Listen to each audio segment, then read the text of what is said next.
सबसे ज्यादा कीड़े आते हैं ना, वैसे काजू के पेड़ पर सबसे ज्यादा कीड़े आते हैं। तो उन कीड़ों को मारने के लिए क्या होता है कि वहां के किसान आपस में समिति बनाते हैं, सहकारी समिति, और उस सहकारी समिति में 100-200 किसान शामिल होते हैं।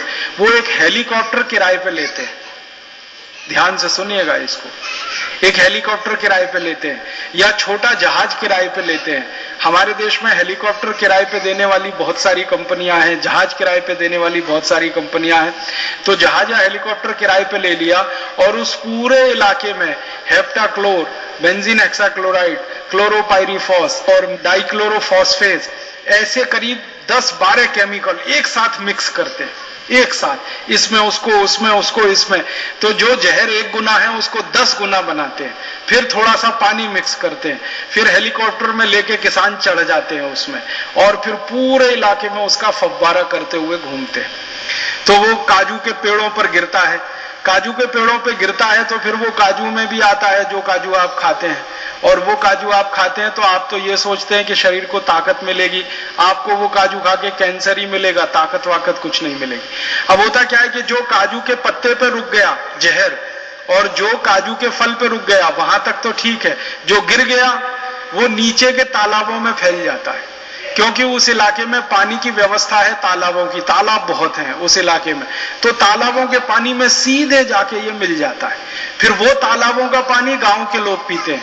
तो मैंने उधर के करीब 20-25 गांवों का सर्वे किया था, उसके फोटोग्राफ्स मेरे पास हैं, कभी मौका मिला तो आस्था चैनल पे मैं दिखाऊंगा, क्लिपिंग्स हैं, वो वीसी उससे दिखा सकते हैं, एलसीडी प्रोजेक्टर से दिखा सकते हैं। उन गांवों में क्या होता है, आसपास के करीब 150-200 गांवों में 32 साल का कोई नौजवान, 32 साल का नौजवान 3 साल का दिखाई देता है। उसकी ऊंचाई नहीं बढ़ती, उसकी चौड़ाई नहीं बढ़ती, उसके हाथ पैर बिल्कुल छोटे छोटे, 3 साल के बच्चे के जितने बड़े हाथ पैर होते हैं उतने 32 साल के नौजवानों के हाथ पैर होते हैं। ऐसे मैंने वहां एक नहीं सैकड़ों बच्चों के फोटोग्राफ खींचे हैं, जिनके मां बाप ने कहा है इसकी उम्र 32 साल, इसकी उम्र 35 साल, इसकी उम्र 38 साल, इसकी उम्र 40 साल, और फोटो देखोगे आप तो लग रहा है वो 3 साल का, 4 साल का, 5 साल का। किसी को भी मैं फोटो पहले दिखाता हूं और पूछता हूं बताओ कितने साल का, तो कोई कहता 3-4 साल का, फिर असली उम्र बताता हूं नहीं ये तो 32 साल का, तो किसी को विश्वास नहीं होता। फिर कैसे बच्चे हैं, शरीर एकदम दुबला पतला, बिल्कुल सीकिया, और सिर इतना बड़ा। एक नहीं दसियों बच्चे ऐसे, सैकड़ों बच्चे ऐसे, शरीर एकदम दुबला पतला चूहे जैसा, और सिर एकदम हाथी के जैसा, और किसी का सिर एकदम चूहे के जैसा और शरीर एकदम हाथी के जैसा। इतनी एबनॉर्मेलिटीज हैं। और कुछ गांवों में तो मुझे इतना दुख हुआ जाने के बाद कि वहां के गांव के सरपंचों ने मुझे कहा कि राजीव भाई आपको मैं दुख की बात बता रहा हूं कि पिछले 7 साल से 8 साल से इस गांव में एक भी बच्चा पैदा नहीं हुआ है, सिर्फ मर रहे हैं लोग, एक भी नया बच्चा पैदा नहीं हो रहा है। क्यों? क्योंकि गांव में रहने वाले स्त्री और पुरुषों में इतनी ज्यादा कमी आ चुकी है शरीर में कि वो बच्चा पैदा कर ही नहीं सकते। 7-8 साल से बच्चा पैदा नहीं हुआ है। और कितने ऐसे गांव में मैं गया उस कासरगोड इलाके में जहां पर 10-10 साल से गांव में कोई बारात नहीं आई है, 10-10 साल से गांव में कोई बारात नहीं आई है। क्यों नहीं आई है? क्योंकि गांव में जो शादी के उम्र के लड़के हैं उनकी ताकत उतनी नहीं है कि वो शादी करके वैवाहिक जीवन बिता सकें। डॉक्टरों ने उनको सर्टिफिकेट दे रखा है जिंदगी में कभी शादी नहीं करना, नहीं तो तुम्हारे शरीर का सारा जहर तुम किसी दूसरे को ट्रांसफर कर दोगे, तो उसकी जिंदगी नरक ना हो जाए।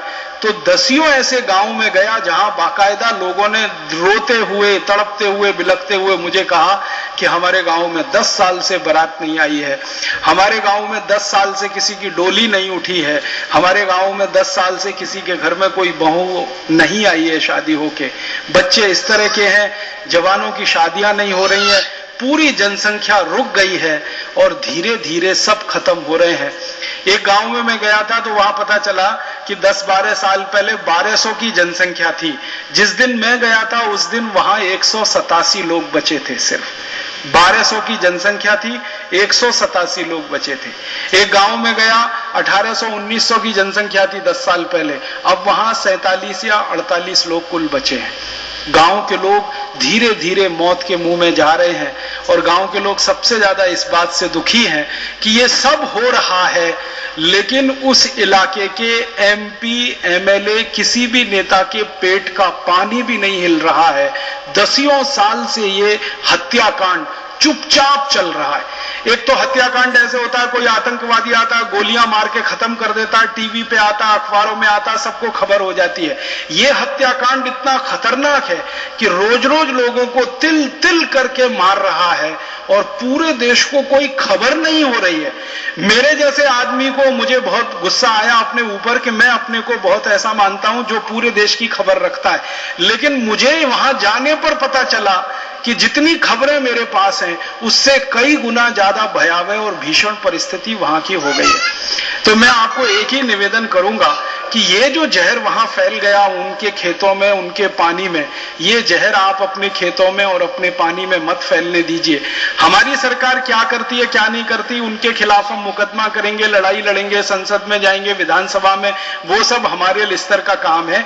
आपसे मेरी एक ही विनती है, आप सब पंजाब से आए हुए, गांव से आए हुए किसान हैं, कि आप अपने खेतों में ये बेंजीन हेक्साक्लोराइड का जहर, ये हेप्टाक्लोर का जहर, ये DDT का जहर, ये क्लोरडेन का जहर, ये क्लोरोपाइरीफॉस का जहर, ये खतरनाक खतरनाक किस्म के कीटनाशक, पेस्टिसाइड, ये मत डालिए, बिल्कुल मत डालिए।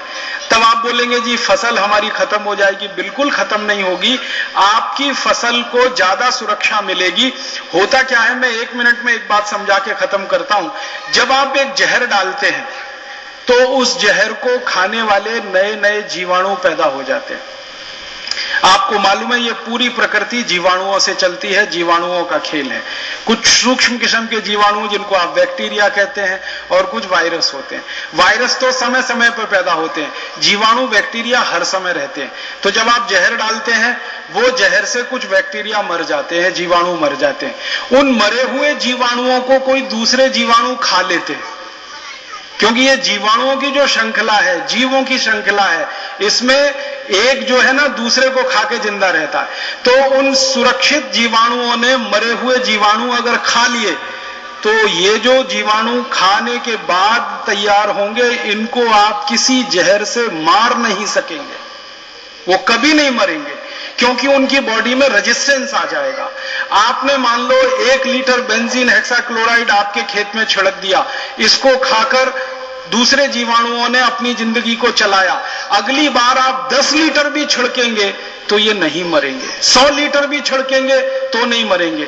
और गलती से 100 लीटर में आपने 10-20 दूसरे जहर मिला के छिड़क दिया तो उसके बाद वो मर जाएंगे। उनको खाकर कोई नए जीवाणु पैदा हो जाएंगे तो वो तो 10,000 लीटर भी छिड़कने से नहीं मरेंगे। आप पंजाब के किसानों को इस बात का अनुभव होगा कि कई बार सारे कीटनाशक, सारे जहर फेल हो जाते हैं और फसल को खत्म करने वाले कीट मरते ही नहीं है। तब किसान क्या सोचता है कि शायद दवा नकली है, वो चाट के देखता है और किसान मर जाता है। जीवाणु नहीं मरते हैं, कीट नहीं मरते हैं। तो आप इस दुष्चक्र से बाहर निकल आइए।